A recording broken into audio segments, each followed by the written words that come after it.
Ano ba yung mga maling akala tungkol sa low carb? Unang-una, mahal. Akala nila pang mayaman lang ang low carb, hindi po totoo. Please join the group. So the group will show you yung mga iba't ibang pamamaraan ng paglo-low carb, iba't ibang mga samples na pagkain na not necessarily expensive po. Hindi naman lahat talaga ay expensive. And sa totoo lang, makakatipid ka pa nga lalo because if you think about it, kung ikaw ay fat burner na, which is what happens sa mga naglo-low carb, hindi madaling magutom, nawawala ang craving. So in the end, yung dati mong 6 na beses na kain sa isang araw, nagiging 1-2 na lang. So, ano mangyayari doon? Di po makakatipid sa budget. So, kala mo lang, mahal, kasi nga, protina, right? So, when you hear protein, meat, isda, mahal. Pero kung 2 beses ka lang naman kumakain, kumpara sa dating 6, talaga makakatipid po. Ikalawa, mapapahamak daw sa paglo-low carb. Ito, meron itong bahid ng katotohanan. Paano yun nangyari, Dok? Maari kang mapahamak pag hindi mo inaral yung pundasyon tapos sumabak ka lang. Without understanding, lalo na kung ikaw ay may mga gamot na iniinom, marami kang medical conditions, tapos hindi mo inaral yung pundasyon, bigla ka lang nag-low carb, di mo naintindihan, masaklap pa, inuna mo pa yung fasting, hindi ka muna nag-low carb, nag-fasting ka, ay talaga ang habol nyo po ay side effects, hilo, panghihina, masyadong pangangayayat. So, yung mga yan ay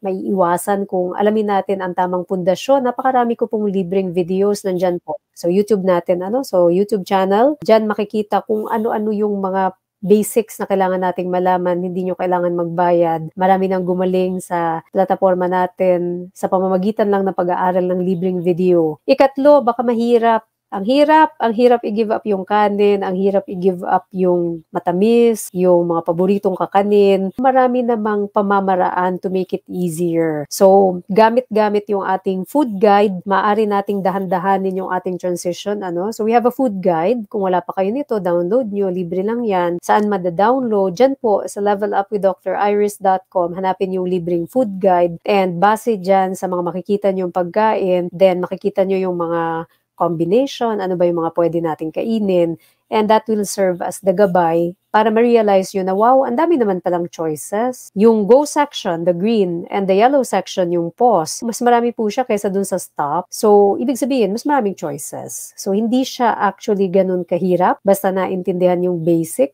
yung pinakapundasyon, hindi siya ganun kahirap. So, yun po yung mga common na misconception. Again, ulitin ko lang, pangmayaman lang daw yan, hindi po totoo. Mas lalo kayong makakatipid at marami namang mga recipes sa mga kinakapos sa budget na makakapag-low carb pa rin kayo, makatulong pa rin sa inyo. And yung mga nagsasabi na mahirap daw ito gawin, not necessarily true kasi nga mas maraming pwedeng kainin sa lifestyle na ito. And yung natatakot na mapahamak, aralin ng mabuti yung pundasyon, anticipate the side effects, learn the step by step, and it shouldn't be a problem po.